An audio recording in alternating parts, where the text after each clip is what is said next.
ce soir-là, alors que je découvrais pour la première fois les enregistrements des caméras de surveillance installées dans la maison d'en face, j'ignorais encore que ma vie allait basculer. Je ne pouvais pas imaginer que mon regard curieux, plongé dans cet abîme de banalité, allait ouvrir les portes d'un monde de cauchemars, où le quotidien n'était qu'un mince masque dissimulant quelque chose d'étranger, d'horrible, de vivant. La maison d'en face avait l'air tout à fait ordinaire. En briques, à 2 étages, avec un petit jardin où des rosiers taillés avec soin réjouissaient toujours le regard. Y vivait Monsieur Dupont, un homme d'âge moyen, discret, poli, qui ne manquait jamais de saluer lorsqu'on se croisait près des boîtes aux lettres. Il semblait être le voisin le plus banal qui soit, tel qu'il se présentait à tous ceux qui le connaissaient. J'avais emménagé dans cette maison il y a seulement quelques mois, l'ayant achetée à une vieille dame qui avait quitté ce monde. La maison était ancienne, avec des murs épais qui conservaient la fraîcheur même lors des journées d'été les plus chaudes. Le silence y régnait. Trop de silence. Ce genre de situation me convenait parfaitement. J'étais las du vacarme urbain, de l'agitation constante, de la foule grouillante. En venant ici, dans cette tranquille province, j'espérais me retrouver, recommencer ma vie sur une feuille absolument blanche. Et un jour, alors que, comme d'habitude, j'étais assis dans mon fauteuil préféré près de la fenêtre, savourant lentement un café fort et parfumé et observant la vie paisible qui se déroulait sous mes yeux, une pensée curieuse me traversa l'esprit: que se passe-t-il dans la maison d'en face quand je ne suis pas là? Je savais que Monsieur Dupont restait parfois tard au travail, et qu'il semblait même, parfois, ne jamais quitter sa demeure. Je me suis dit que je pourrais apprendre quelque chose d'intéressant. C'est ainsi que commencèrent mes préparatifs. J'installai des caméras. Petites, discrètes, soigneusement cachées dans la verdure des buissons et sur le toit de ma maison. Ensuite, je téléchargeai un logiciel spécial qui me permettait de visionner les enregistrements à distance, et de recevoir des notifications pour tout mouvement. Et ainsi débuta ma propre enquête, menée avec patience. Les premiers jours, rien ne laissait présager le moindre changement. Monsieur Dupont, comme à son habitude, partait travailler, rentrait chez lui, tondait la pelouse, arrosait méticuleusement ses fleurs. Tout était si familier, ennuyeux, et d'une prévisibilité à vous donner la nausée. Mais ensuite, je commençais à remarquer des étrangetés qui, peu à peu, comme si le monde autour de moi se mettait à perdre lentement sa netteté, s'infiltrèrent dans ma vie. Au début, ce n'étaient que des détails infimes, des futilités, ne méritant aucune attention. Pourtant, elles s'accumulèrent, semblables au sable dans un sablier, comptant le temps jusqu'à une chose inévitable. Monsieur Dupont se mit à quitter sa demeure à des heures absolument improbables. Parfois, alors que les ténèbres les plus profondes régnaient dehors et que tout s'enveloppait de silence, il sortait discrètement de chez lui. Et d'autres fois, il restait de longues minutes devant sa fenêtre, immobile, telle une statue taillée dans la pierre, plongé dans ses pensées obscures. Et ses regards. Ils étaient vides, dépourvus de toute expression, sans vie, comme s'ils me traversaient du regard, sans me voir. Ensuite, j'ai remarqué qu'il fréquentait moins ses voisins, comme s'il essayait d'éviter les rencontres dans la rue. On aurait dit qu'un secret le tourmentait, quelque chose qui suscitait en lui la peur. Et puis, cette nuit-là, celle où je me suis enfin décidé à consulter les enregistrements, tout a basculé. Je les ai parcourus, espérant trouver quelque chose de nouveau, qui pourrait éclairer les bizarreries que j'avais remarquées. J'ai fait défiler, sautant les longues heures de monotonie, jusqu'à arriver à cette nuit précise. Sur l'écran du moniteur, la chambre de Monsieur Dupont est apparue. La pénombre l'enveloppait, seule la faible lumière d'un lampadaire perçait à travers les rideaux tirés. Il était assis dans son fauteuil favori, immobile, comme toujours, mais cette fois, quelque chose clochait.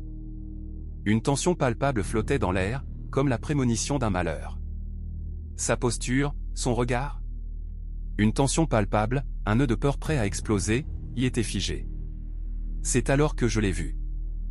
Dans le coin le plus reculé de la pièce, dissimulé dans une ombre épaisse, quelque chose s'est mis à bouger. D'abord imperceptiblement, comme si une légère brise agitait un vieux tissu délavé. Mais un instant plus tard, l'ombre s'est mise à grandir à toute vitesse, changeant de forme, devenant de plus en plus dense et précise. Elle prenait lentement forme, la forme d'une silhouette humaine. Une silhouette grande, incroyablement maigre, avec des bras anormalement longs et fins, pendant presque jusqu'au sol, et un cou étrangement étiré, comme s'il était sur le point de se briser. Je me suis figé, pétrifié. Mon cœur battait la chamade dans ma poitrine, comptant les secondes jusqu'à l'inévitable. Je n'arrivais pas à croire mes yeux, pas à croire la réalité de ce qui se passait. Cela semblait irréel, un rêve absurde, pourtant la réalité criait sa vérité. Une silhouette glissait dans l'espace, tel un serpent, lentement, presque sans poids. Elle se rapprochait de Monsieur Dupont, et à cet instant, je vis son visage. Ou du moins, ce qui devait en être un.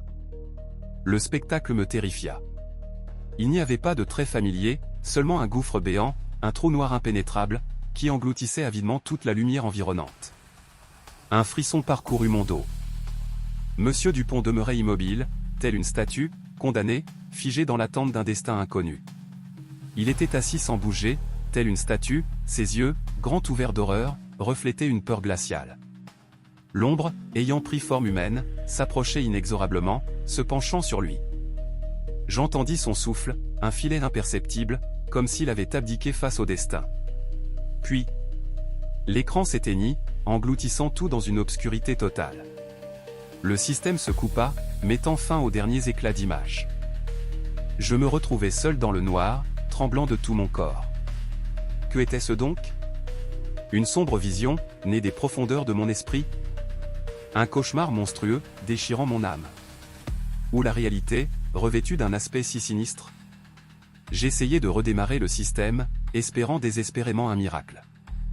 Je revis la séquence encore et encore, scrutant les lignes de code scintillantes, mais tout fut vain. La machine, comme possédée, était devenue le témoin muet de la catastrophe imminente. La nuit s'était écoulée dans une attente angoissante. L'insomnie me tourmentait, m'obligeant à errer dans la pièce, à la recherche d'un indice, d'une lueur de compréhension. J'ignorais exactement ce qui s'était passé, quel mystère se cachait derrière cela, mais je ne ressentais qu'une seule chose, il était impossible de continuer à fermer les yeux sur ce qui se déroulait. Il devait y avoir quelque chose de plus en jeu que je ne pouvais l'imaginer. Avec les premiers rayons du soleil, d'une main tremblante d'émotion, je composais le numéro de la police. Je devais me confier, leur raconter tout ce que j'avais vu, tout ce que j'avais vécu. Je leur expliquais ce qui s'était passé dans la maison d'en face. Mes paroles rencontrèrent une vague de scepticisme. Le policier arrivé chez moi semblait plus agacé qu'intéressé. Il m'écouta avec attention, notant scrupuleusement mes dires, mais le doute perçait dans son regard. Il ne semblait pas me prendre au sérieux. Il parcourut rapidement ses notes et déclara que ce n'était probablement rien de grave, que j'étais sans doute simplement surmené. « Peut-être devriez-vous vous reposer, monsieur, dit-il, haussant les épaules. » Son geste trahissait le mépris. Ou consulter un psychologue. Mais je ne pouvais pas oublier ce que j'avais vu. L'angoisse montait en moi. Je sentais qu'il y avait quelque chose là-bas. Quelque chose d'horrible, capable de glacer le sang. Quelque chose me serrait les poings, me forçant à revivre sans cesse la scène, tentant désespérément de percer le mystère de ce cauchemar. Je décidai de prendre les choses en main. Je commençai à suivre Monsieur Dupont. Je l'épiais, m'efforçant de rester invisible. En apparence, il demeurait calme, courtois, avec un sourire immuable aux lèvres. Mais moi, je connaissais la vérité. J'avais vu ce qui se cachait derrière ce masque de bienséance. Je remarquai qu'il s'aventurait souvent dans le bois, situé à quelques minutes de marche de notre maison.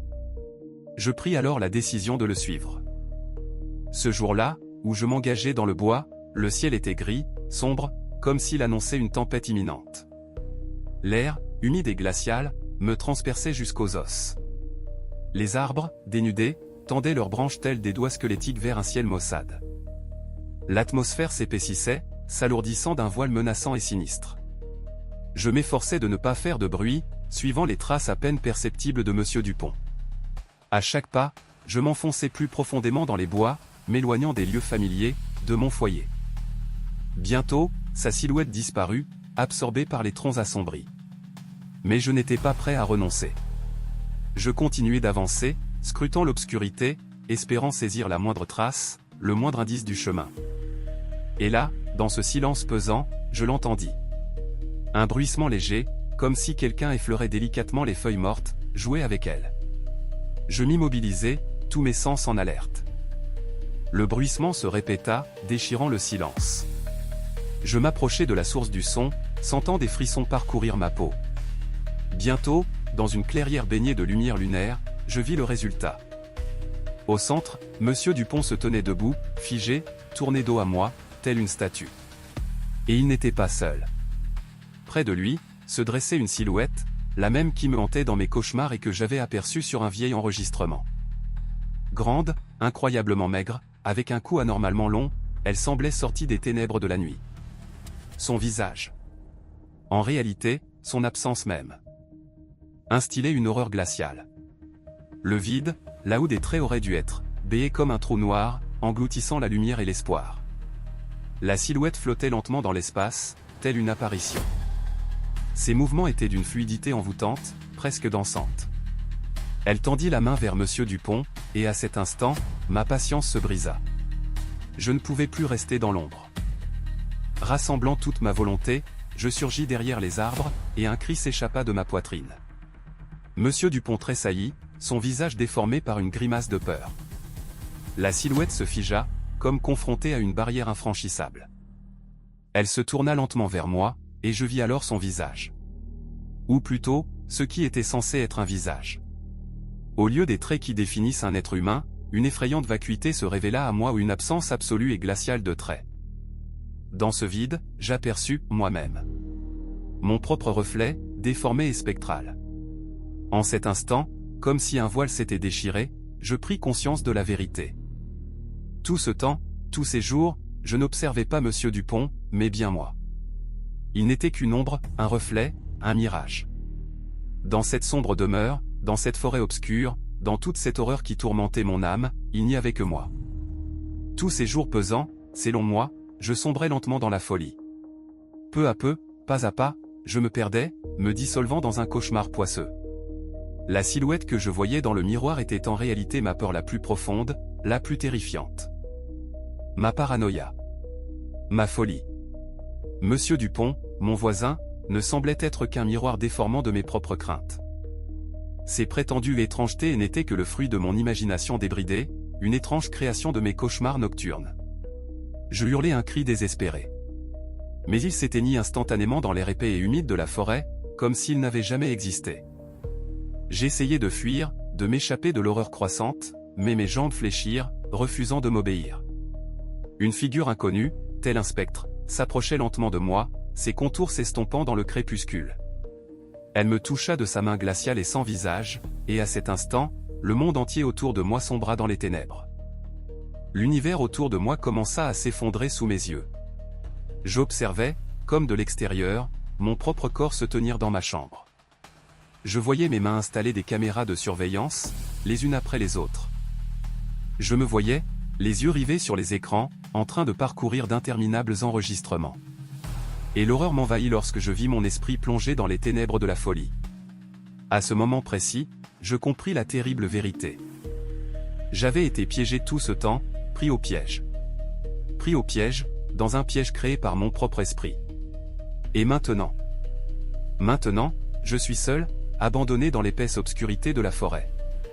Avec cette silhouette, avec ce cauchemar qui semblait ne jamais vouloir s'épuiser. Soudain, quelque chose de froid s'est enroulé autour de mon cou, se resserrant toujours plus. Je sentis mon souffle se couper. J'essayais de me débattre, de me libérer de cette étreinte mortelle, mais il était trop tard. Mes forces m'abandonnaient à chaque seconde. Je levai les yeux, cherchant à voir ce qui m'étranglait, et je croisai le regard du visage de la silhouette. C'était mon propre visage. Inanimé, mort, déformé par une horreur indicible. Et à cet instant précis, la compréhension me transperça. Je n'étais pas simplement un spectateur, non. J'étais au cœur de l'action, profondément immergé dans le tourbillon des événements. J'étais. Un instant plus tard, une ombre m'a tiré vers le bas, dans l'abîme. Je suis tombé, perdant rapidement de l'altitude, dans une obscurité impénétrable qui m'a englouti sans laisser de traces.